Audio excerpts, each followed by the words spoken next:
Boy, I would like this season to just end.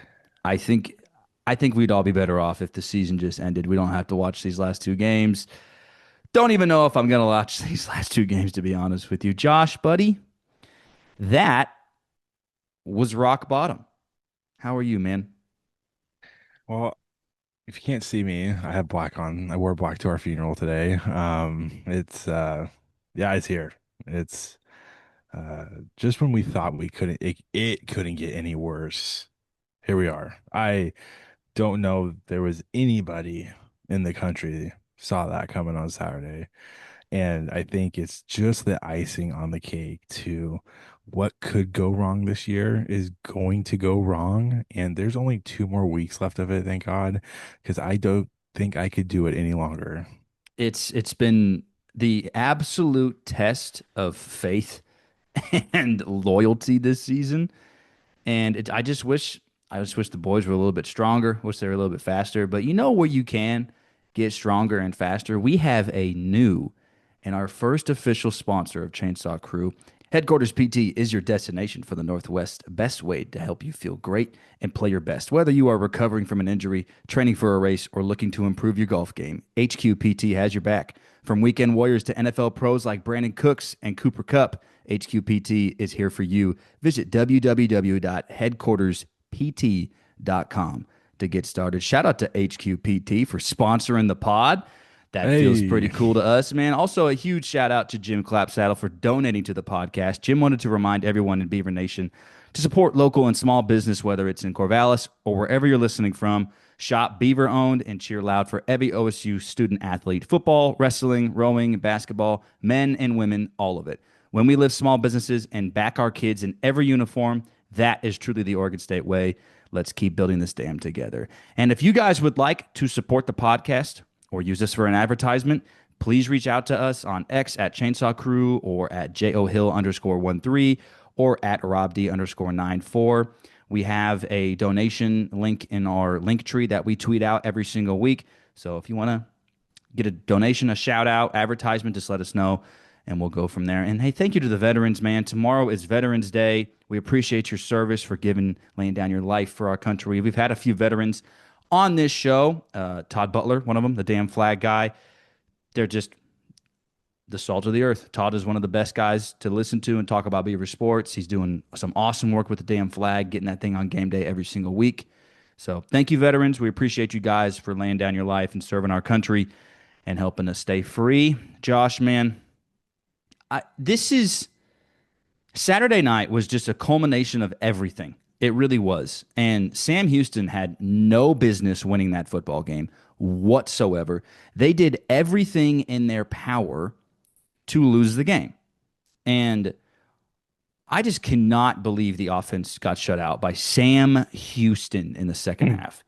It is just, if Danny Langsdorf is trying to coach for his job to stay around in Corvallis, I mean, the entire coaching staff essentially lost that fight on Saturday night. I think the Rob Akey train from me is crashed. It's done. It was a pretty poor coaching effort from the entire staff, and yeah, man, it's pretty funny. Slaptails on X posted this. It's a screenshot from Reddit, and it says this game set football back 20 years. This was like watching two homeless guys fight for a cigarette when neither has a lighter, and that is a really true. good way of putting that game, dude. It's just it's. I asked you before, is it the worst loss in program history? Because I feel like it is. Is it?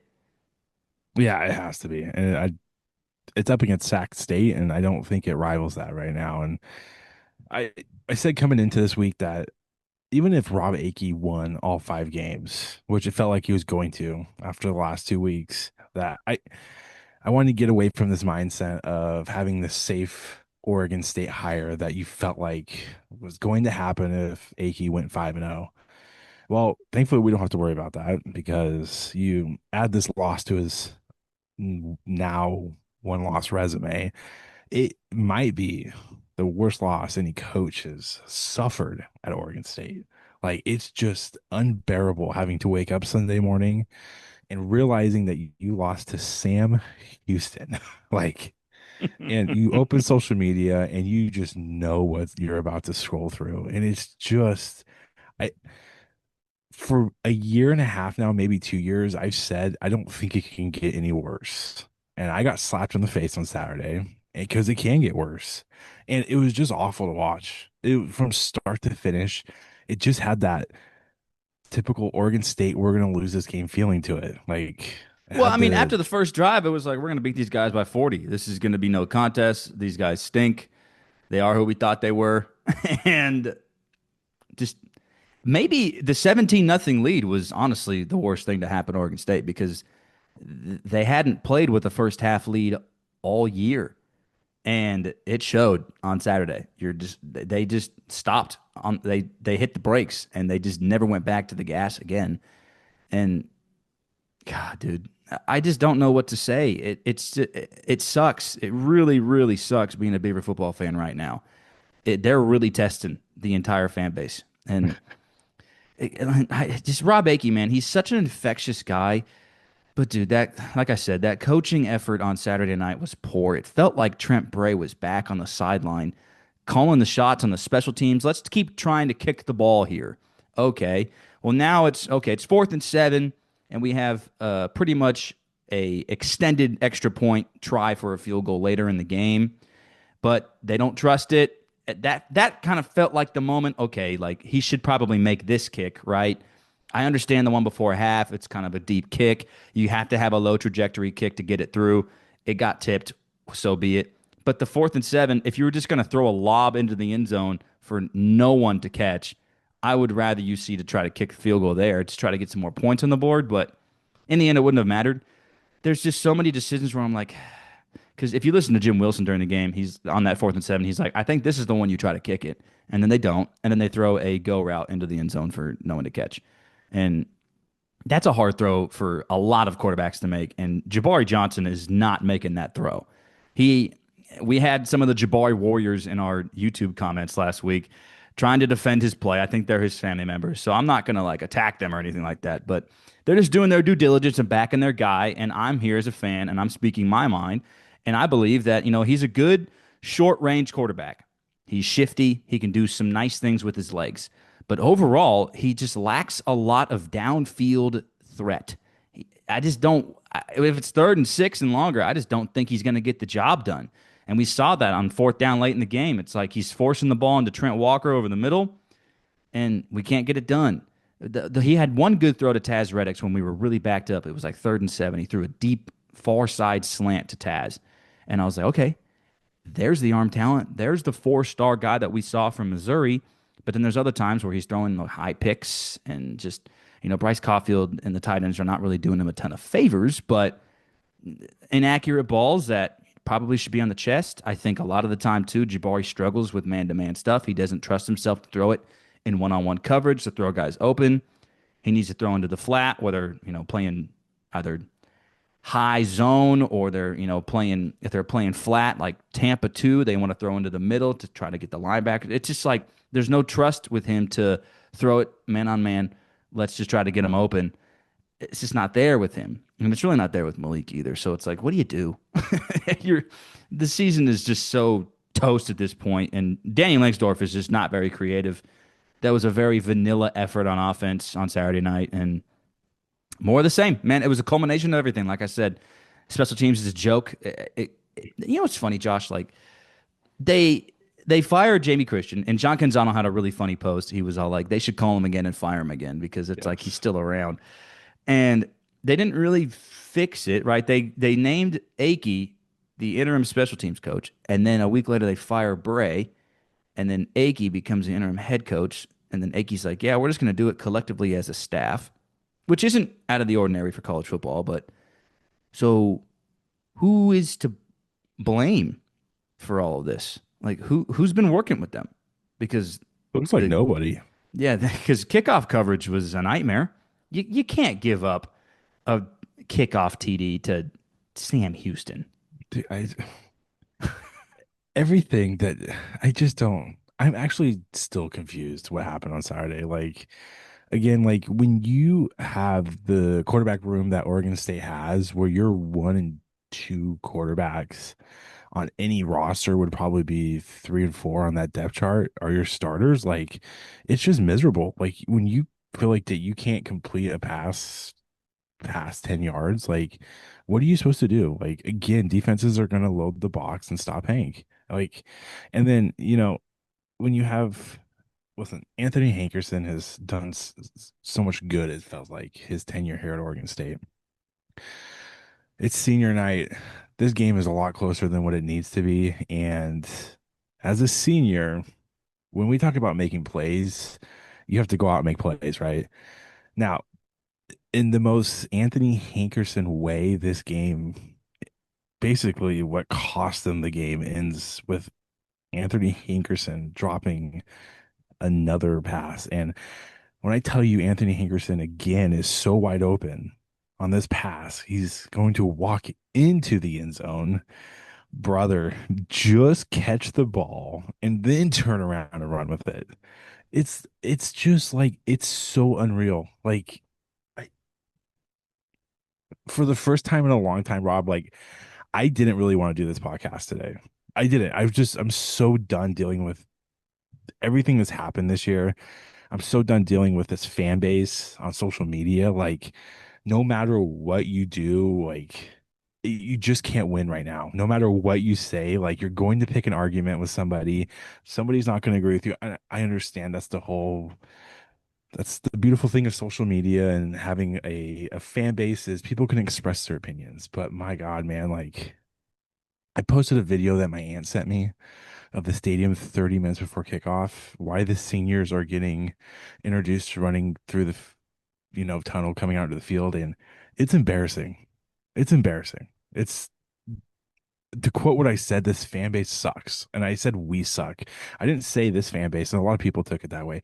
I included myself in that, but we suck. Like we can't use not showing up to games. And I understand it was a 7 o'clock kick. There was every excuse at Sam Houston, every excuse not to go to that game. Tickets were $3. Oh my goodness. $3, Rob. $3. But man, these guys that have gone through what they've gone through and still hung around, like that's something to show up for. And I know there's not a lot of people that want to do it. Like they're going to tell you every reason why you shouldn't do it, why Scott Barnes, President Murphy deserve not to see people in those seats. That's not what it's about, man. That has nothing to do with why we're going to watch football, right? We're going to watch these student athletes do what they do and play football most of the time.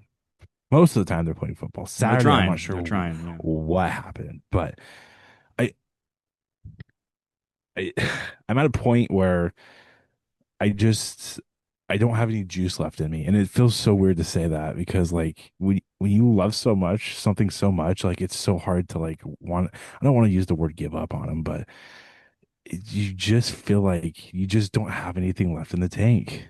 And I can see it in your face as we're talking right now. You feel the same way. And I'm sure there's a lot of people that feel that way. But I feel bad, man. I feel bad for the season ticket holders that went and have to deal with this, man. Like they're the ones investing into this program, right? The donors. Like it sucks. But until there's change up above in the leadership, and I think it's time that President Murphy puts on her big girl panties and she really starts to try to figure something out, right? Because Scott's not the right guy for this. And it's been very evident over multiple years that Scott is the issue. He's the issue right now. And until Scott goes, you're going to be dealing with this every year. That's why I'm telling you guys, like, you can't take it out on the student athletes. She's already came out and backed him. As far as I know, I'm sure as far as Rob knows, Scott's not going anywhere. Scott probably doesn't want to go anywhere. He's not going to get hired. It's just once he's done here, he's done. This is his He's last going job. to he's going to hold on to this with every last strength he has in his fingertips. So if your choice is to take it out on the student athletes, then it's wrong. It's not the solution to this. And I don't know how you feel about it. I'm guessing we feel somewhat close to in the same ballpark and realm of it, but it I just don't know. I don't know. I don't know what the solution is right now besides Scott not being here. So this is my take on these things. Okay, in college sports, I think fan bases are traditionally people who grew up around the place. They have family members who went there. They're alums or they played there. Whatever the case is, right? There's a very clear reason why you're a fan of a program like Oregon State, right? You have to be pretty closely connected to it in order to fall in love with Oregon State. Okay, it's not like the rest of the state of Oregon where necessarily you don't have to be a Duck to be a Duck fan, right? Like you've seen their success and you're like, hey, their gear is all over the place, right? You go to the Portland airport, there's way more Oregon Duck stuff there than there is Oregon State stuff. You go to Walmart, you go to Target, Mart, wherever it is, man, you see more of that stuff. So to be a fan of Oregon State, it's just different. It's a way different experience, right?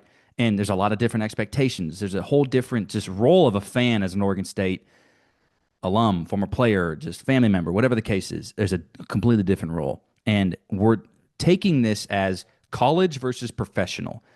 We're acting like this is a professional team right now as a fan base. And that is not the way to go about this.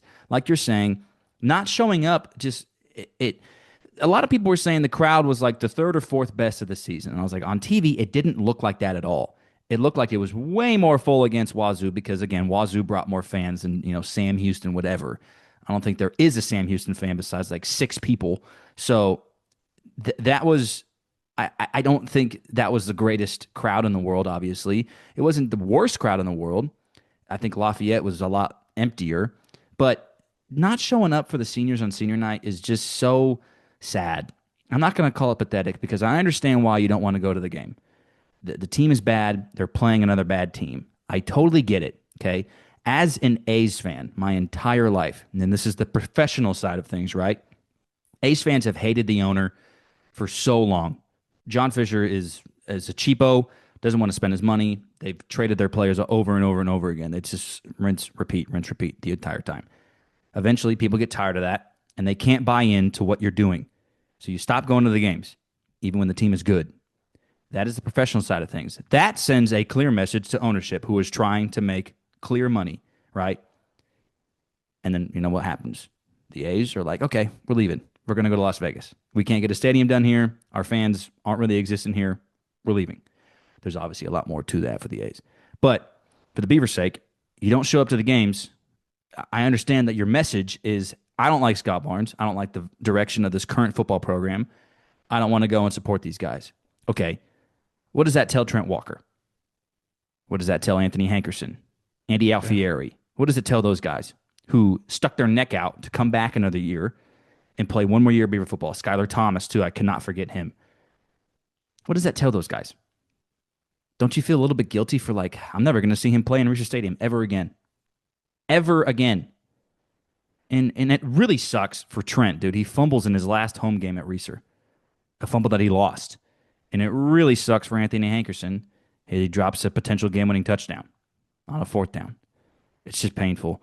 And that's on the coaches, dude. We've known for a long time that Anthony Hankerson can't catch the ball to the backfield for the most part. Like, somebody else should be in there, but I digress. Fans in college, you need to show up regardless of what's going on. I mean, look at what Penn State was doing against Indiana. What do Penn State fans have to show up for anymore? They had national championship hopes to start this season. They were in the top 5 to start the year. They end up firing their coach, But you know what? They still have a lot of talented players. Yeah, Penn State is a Big Ten program. They're a power program. I understand they're probably going to have a pretty easy bounce back with the next coach, right?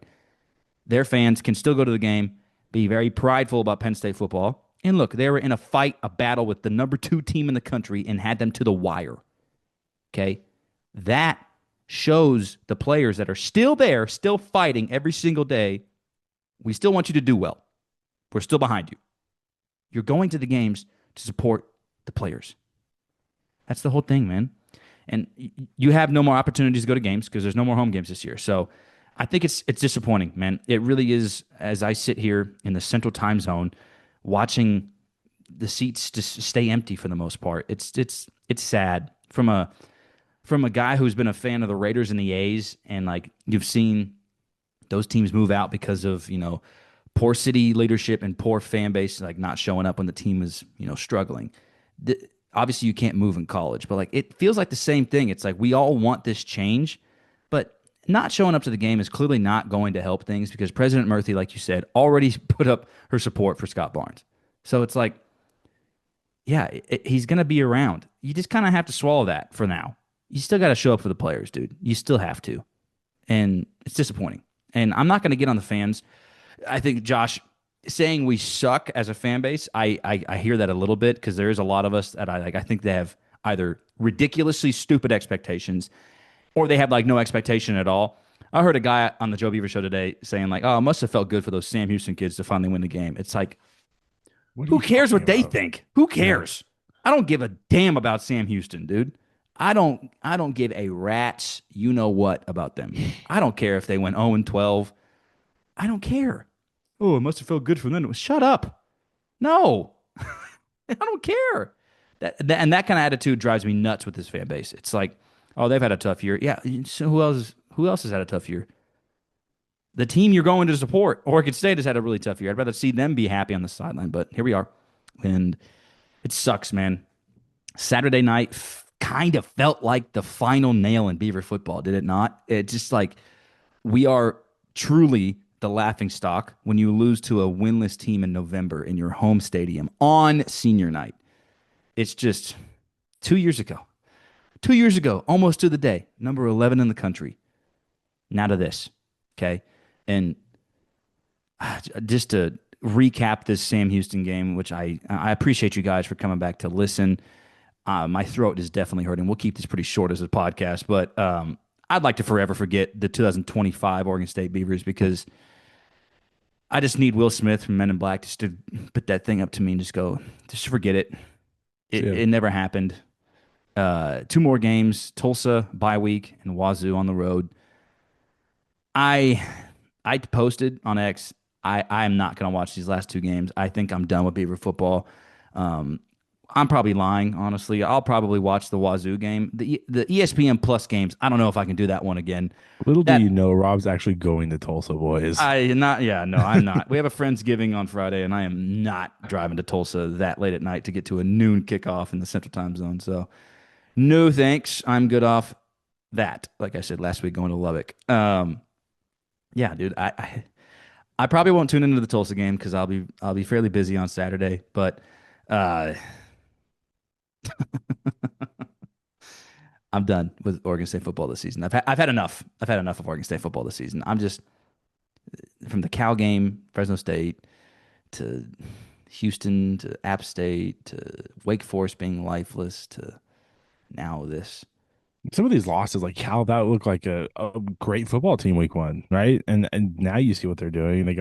They won Saturday, got it upset, but it's just I don't understand. I guess it's just the most confusing thing to me ever. And when you add the last 2 years together, we knew it was going to be bad. I think this year felt a little different coming into the season. I think me guilty just as much as anybody put a lot of hope into Malik that Malik was going to save some of this. And we found out very quickly that it wasn't going to be that way. And when you look at the culmination of Malik struggling how bad with just in general how bad he was this year, and then I don't what I guess I don't understand what on Saturday, what does it hurt playing Tristan Tia? I just don't get it right now. I don't understand what the coaching staff has against him because it's not working with one and two. What does it hurt putting three or four or five, six, whoever it is in there? I just it can't get any worse, right? I mean, you're not if you're scared of losing at this point, like it's already happened in ways that are unmanageable. So I just I feel bad for feeling bad. Maybe it's not the right word, but Coach Akey knew what he was getting into. I don't even know if he wanted this interim job, but he might have just been told he was getting it, right? I don't know, but Well, it sounds like he wanted the head coaching job, but now that's not happening. there's no way in hell anybody on this staff should be even thinking about applying for that job. And I mean that in the most respectful way ever, because right now, more than anything, you have to get out of this realm of hiring Oregon State alums, Oregon State ex current coaches. You have to get out of that, Rob. You can't. You're not going to get better having the same MO. And I have a really bad feeling if Scott is going about this the way I think he is, it's just this safe, easy hire for him, and it worries me. I'm at Does a that point where, does that mean you don't want Paul Christ? yeah, I don't want him. I've I love what I'm seeing. Again, I think there's so much going on right now with this coaching carousel. I don't think anybody knows a single thing about anybody coming in to try to get this job right now. It seems like every day there's five new names getting tossed around, right? Yeah, I, dude. the last couple days it was I can't I just had his name. What's the Alabama wide receiver Jamarcus coach? Shepard. Yeah. Yeah. I I might be here for that. Now, again, winning culture, Alabama, right? Again, talents through the roof at Bama. They've ever since Saban retired, they've struggled here and there, but you need somebody that has either been around winning, knows how to win, and how to be successful right now. I'm not saying any of these guys can't do that, right? We're at a point right now that I never thought we would be at, Rob, and it is the most important thing. And we've said it so much, but I'm going to stress it so much more over these next 3 weeks. This next hire has to be hit so far out of the park for this program and this fan base to think of have any hope. Like it's not even funny. And it's so concerning thinking about the person leading this charge. And it sucks. And it's going to suck until this head coach gets named. I'm going to sit in a state of depression for a long time. It's just what it is. And there's nothing, no matter if they win this week, no, if they're not going to be Washington State. Washington State's going to come out and kick our ass. They're coming out for blood. They can't believe they beat us or we beat them a week ago. I just I don't know. I'm like you said, I'm done. Like I never thought in my 31 years of life that I would ever get to this point, but and I know a lot of it Oregon State didn't choose. They 2, 3 years ago they never would have expected any of this to happen. But this is where you're sitting right now, and the only person that can fix it is Scott freaking Barnes. And again, like Ryan Harlan said last week, there's just not a lot of faith in that. And I just wanted to touch on Jamarcus Shepard really quick because Ken Zano did recently have an article that touched on some of the names that we've heard, like Paul Christ. And he also, besides Jamarcus Shepard, he mentioned three current Cal coaches. He mentioned Nick Rolovich, he mentioned Brian Harson, and he mentioned Justin Wilcox, which that No, he thank is. you. I'd rather have Rob Akey than Justin Wilcox, dude. Like, get out of here with that. What is Wilcox done at Cal? Nothing. Oh, And he's nice a win against Louisville. duck, Cool. bro. And he's a So duck. bad. You can't No, hire a thank duck, you. dude. No, you No. just cannot do that. But with Jamarcus Shepard, man, he's a Kalen DeBoer guy. He was at Washington with Kalen. He's been at Washington State before, so he understands the dynamic of Corvallis. I feel like a lot more than some of these other names that we've seen, besides like Paul. But Jamarcus brings an interesting feel, I think, because you're going to get a young guy, probably lots of energy, offensive minded. He's a wide receiver kind of guy. I'd be really interested what kind of offensive philosophy he would bring because he was hired by Mike Leach at one point. So does he want to bring a little bit of an air raid? I don't know what that means. Really, looking at Oregon State, I never picture Oregon State to be an air raid besides that 2013 team with Mannion and Cooks. That was basically a pro style air raid, but this would be a completely different thing. So Yeah. I don't know. I think Jamarcus that's is what you a need, though. I think you need yeah. I something. think you need something Just different, come in and fresh. just do something different. Yeah, just Yeah. revamp everything. And that'd be fun. I think. I mean, I love a team who just throws it around the yard all day long. Like playing against those Wazoo teams when they were at their peak doing it. It was the most frustrating thing because it's not. It's a way different frustration when you're facing an air raid style team, right? It's not like when you're running the ball and you're just like they're gonna run it, just try to stop it. The air raid's way different. They're gonna throw it. It's just where they're gonna throw it. Who are When they they going spread to? you thin Yeah, and they and force you to stop them, it's just not. It's just, Washington State, prime example. It's just mhm. it's frustrating to watch, see, and it's just you can't defend it. And it's weird seeing Wazoo like not have that kind of philosophy now anymore. And I'm curious to see if Jamarcus Shepard would bring that kind of style to Oregon State if he were to come here. But he's a really interesting name. I think he'd be a fine hire. But this is what the issue is with Scott Barnes, right? He feels that he got burned promoting a coordinator from Trent Bray, DC to head coach. He feels like I kind of got burned. I think, and this is what really worries me. I think he wants to go like experienced head coach, has done it before, and we just need a leader. We need a CEO kind of guy. And I think that's where they're going to steer, and that's what I'm worried about. I wouldn't mind Paul Christ. I think he's a guy who will stabilize it. I don't know how he's going to do in the portal. Like, how is he going to get guys? He hasn't been in coaching in 2 years. It's like, how is he going to get guys to come to Oregon State currently? He's going to have to hire a really good staff because I think we're seeing that your staff really, really, really matters because Trent Bray hired a really bad staff. And you're seeing the effects of that. Ryan Gunderson being your OC was a disaster. And that's why he's not calling plays anymore, okay? You hired Keith Hayward Johnson to be your DC the first year. He leaves right away. That was a disaster. There's only a couple of guys on the staff currently that I'd be like, yeah, you can come back. It's tight end coach Will Heck, who just got a commit from De La Salle the other day. Like, committing to Oregon State in this economy, that's crazy, dude. And Ray Pickering, the running back coach. But other than that, man, like, I mean, Rob Aiken can maybe stay on as a defensive line coach. That's his bread and butter. And the D line has definitely gotten better through the year. Didn't really see him against Sam Houston though, which was disappointing. And yeah, man, I just there's not a lot of trust, not a lot of faith in Scott Barnes to get this thing right. And it's got to be a perfect hire, and I just don't think it's going to be. I think there's just so many things that have to go right. And look, regardless of who they hire, man. I really worry about this program just bouncing back into this new conference anyway, right? Because in the past, there was always hope because of the programs that surrounded you in the old Pac 12.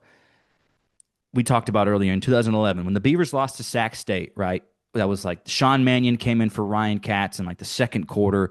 The Beavers were clearly not a very good team that year, very young, struggling, and that game was in question early on against Sac State. That team wasn't very good. They kind of figured some things out as the year went on, and it led into 2012, which was a really good season. Some injuries kind of ruined that year, though. But like you could see that, hey, Mike Riley's having a bad year. He'll turn it around. He always does. If he has kind of an iffy year, they bring it back the next year, and they're solid because that's what you could expect at Oregon State. They're going to turn it around. It's going to be fine. Now, with everything that goes on in college football, if you're bad, like, yeah, it's a really easy pitch in the portal, like playing time. You get to play here right away, pretty much. That is your one sell, easy peasy. And we still have really great facilities. Stadium is awesome. The fan base can be awesome when they show up. But the pitch is different now, man. The biggest conference games don't hold it's the same weight anymore. You're playing. It's not playing UW, U of O. You're not playing USC and Utah. You're playing Boise State, that's fine. San Diego State, who they're having a good year, but they just got murdered by Hawaii. Okay, then it's Fresno State. That doesn't move them. We already saw them this season, and they beat us. And then Wazoo, which we're familiar with. Those are going to be the big games unless Texas State can figure it out on defense. So Scott Barnes is actively digging this grave right now, man. And Saturday was flat out embarrassing. That is just, it's a joke. It's for the first time in my life, I was like actually embarrassed to be a Beaver fan. And it's funny. It's not funny, but I was staying at my buddy's house because we were going golfing in the morning closer to him. So I just didn't want to drive all the way out. It's like an hour drive from my place. And I brought like an Oregon State sweater because it was going to be cold in the morning. And I was like, yeah, they're playing Sam Houston. I can wear an Oregon State sweater in the morning and not feel bad about it. And in the third quarter, I was like, I'm going to have to wear this Oregon State sweater tomorrow. And I just pray that I hope nobody sees me and asks me anything about this because I'm in Texas. Like, there's a small chance that a Sam Houston person is around. Yeah, but thankfully it was a really empty day on the course. Super windy, super cold. Texas people do not like that. So we were good, steered cleared. No one asked me about Oregon State, which was nice. But it just that loss to Sam Houston, man. It took a big stab to my faith, and it's just how many stabs can you take? I feel like I'm Julius Caesar this year. I think we all are. Just how many times are you going to stab us? It's just been ridiculous this season, and it's kind of turning into like how I am with the Las Vegas Raiders. It's just like sometimes I legitimately don't even watch them. I just don't care about the game. I'm like, they're going to lose. I already know how it is. I don't want that to be the case ever with Oregon State, and I don't think it ever will be. The rest of the season, though, I just I don't know if I really want to like watch this team play anymore, dude. I really don't know if I want to. I'm just so tired of going to bed like depressed because of a football team. It's Yeah. pathetic. It's pathetic, dude. And I think it's so funny. Like a lot of people are like, hey, in the new conference, like there's a clear path to the playoff. It's going to be easier to make it now because you're not competing with the other Pac-12 schools. And it's just like I'm hearing Jim Morris Sr. Playoff. You want to talk about playoff? Oregon State to the play right now? You want to talk about? No, dude. That's not happening anytime soon because whoever this new coach is, again, regardless of who they hire, it's going to be an uphill battle right away. Year one could be really difficult, and it's going to cause a lot of concern within this fan base if year one gets to a rocky start, and if you don't get the portal right. And we're seeing that to be the case at a lot of places in the Power Four realm. Look at Wisconsin. Luke Fickle's not really getting it right. They just stamped him in for another year though. And then we'll see with Jonathan at Michigan State. It feels like they might stamp him in for another year. And it's like, you better get the portal right this time, brother, because it hasn't been good for you so far. UCLA, they fired their coach. They didn't get the portal right. Dude, it's a huge, huge gamble in today's college football. You don't get 4 years like you used to. You get three, maybe even two. So I just have almost no faith in Scott Barnes to get this hire right. And I cannot believe President Murphy is just giving into his BS and his stupid media friendly answers all the time. He's just lying through his teeth, man, every single time. He made a horrible hire in Brent Blaylock. He made a bad hire in Trent Bray. He made a bad decision extending Wayne Tinkle. I just, what has he done well at Oregon State? What? He points to Olympic sports. Okay. Does that make any money? No, no.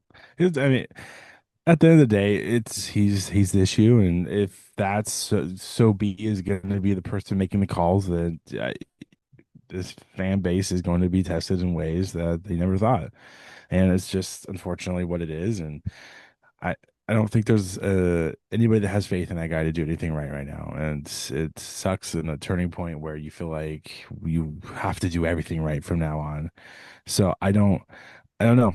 I honestly, I'm ready. I'm just ready to move on. I don't. There's nothing else I have to say about what happened this weekend. Nothing else I have to say about what's going to happen the next few weeks. Like, Oh, and by the it, way, hey, next football season, you open at Houston. You got to play Texas Tech at yeah, home. it's just so it's like you're going to get it's next year's going to suck. It's Kidding me. it's not going to be any better. So buckle up, boys and girls. Like it's going to be rough for a while, especially if they go the safe hire. If they go for some godforsaken reason, Ed O, like if I don't even want to talk about it. Yeah. I can't even fathom going that direction. But Doesn't I'm sound ready like to it's move going to on. happen. I That doesn't don't. You sound like don't it's going to think happen. so, but something's gonna come out where they be like, oh, they got this random bozo that Scott Barnes thinks no one knows about, and then next thing you know, you're gonna find out Edo's and Corvallis, and then it's just I don't even want to talk about it. We Let's got this tight end analyst who grew up in Junction City, and yeah, yeah. let's go to Tulsa. You got a nice prep listed out here for us. Why don't you just whack it real quick? We can rack our Yeah, scores and three notes for Tulsa. Okay, if you get out can't of beat here. Sam Houston at home on senior night, I don't know how you win these last two games. I don't know if the motivation is going to be there for the guys, and honestly, I don't blame the players after last week. That is just an absolute gun punch. If you do come out and play hard, like good for these guys coming out playing with some pride. You are playing for film. The guys in the Oregon State roster are playing for film at this point because the guys who are eligible for next year, a lot of them are going to have to find a new home, and it sucks. That's college football these days. When you get a new coaching staff, pretty much most of the guys are just going to go see you later. Um, I don't really anticipate a whole lot of guys to stick around with a new coach, but we'll see. I would love to have Aiden Sullivan back. I would love to have Jaheim Patterson back. I would love to have Cornell Hatcher back. Other than that, man, I think I'm good. Almost Tristan Tia would be nice to have back, but like he's going to go to Utah. I feel like because he got offered by Utah really really late in his recruiting process, but he committed to Oregon State the day after they offered him. So they're going to be on the phone with him for sure. They're going to be calling him up. But yeah, that's it for Tulsa. It's a tiny little stadium, really small enrollment school. It's a good academic school, and yeah, likely not going to be tuning into this game because ESPN Plus, that App State game was a joke. I don't want to watch a JV level broadcast, and the announcers are going to be bad. So maybe I'll tune into Mike Parker a little bit, but I'm going to try to be busy with my Saturday. Maybe go play some golf, maybe go watch some music or something. We'll see. But yeah, our Hannah Grace score predictions are brought to you by the Hannah Grace family, a nonprofit located in the Pacific Northwest in Oregon City, Oregon. Hannah Grace is a local organization that serves foster children and children facing instability through a free music program, visitation support, and more. You can check them out at hannahgrace.org. I have Tulsa winning this game 21-20. Probably another heartbreaker for the boys. We miss a PAT or something stupid, dude. I can just see it now. Josh, do you have a score prediction? I do, and now let's be mindful that Vegas and I don't know who's in charge of this, but has Oregon Yeah. State favored to win this game somehow. Unbelievable. That's got to be some rigging somewhere. But I have the boys losing, and I don't have it close to be honest. I have it 28-10. Oregon State just getting manhandled. It comes down to I just don't think this team cares anymore, and you Yeah. can't blame them. It's just done and over with. They're getting me through these next 3 weeks, and then it's just what it is. And again, I've said it a million times. It sucks to be here. I'm going to watch the game. I'm going to put myself through the misery. It's just I'm not. I'll watch. I'll watch the practice film during the bye week. It's in my blood. But yeah. Rob, I for the first time in the many couple years that we've done this, like I don't even know what to say. Like I felt speechless this whole time. Like I feel like I'm just rambling about the same thing that we've rambled about the last 10, 15, 12 weeks, and it's just we're dead. That's Yeah. what I feel like. It's just so crazy. Just the 2 quick years that it's been. We were talking to the Washington play-by-play man. His name escapes my mind at this point. Matt Do you remember his Chisholm, name? Matt something.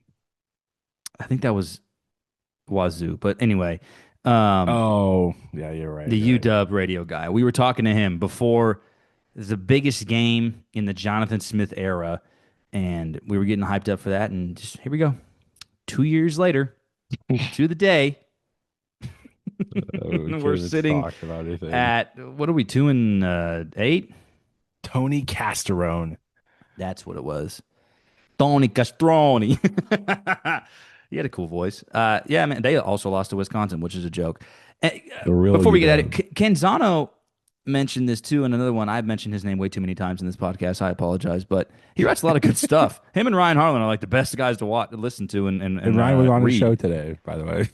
That's see, two of the best, man. That's awesome. Um, he mentioned that this entire realignment thing has really only benefited Oregon. Everybody else is not much better. And it's true. Oregon is really the only school to like get away from the Pac-12 and win their new conference. And now they're in a playoff hunt and, had a very gritty, tough win against Iowa in the rain. Atticus Sappington, unfortunately, had a good game. So everybody else looks like poo poo, dude. Like Washington losing to Wisconsin. USC's, got a decent squad. UCLA, we know about them. Arizona State having a tough year. Arizona, their fan base has just stopped showing up to their games, and they're having a decent year. Colorado's horrible. Utah is a good team, but they've lost 2 games that one of them they probably should have won, and one of them they definitely didn't have a chance in against Tech. And that's it, dude. Like Cal, Stanford, no. Yeah.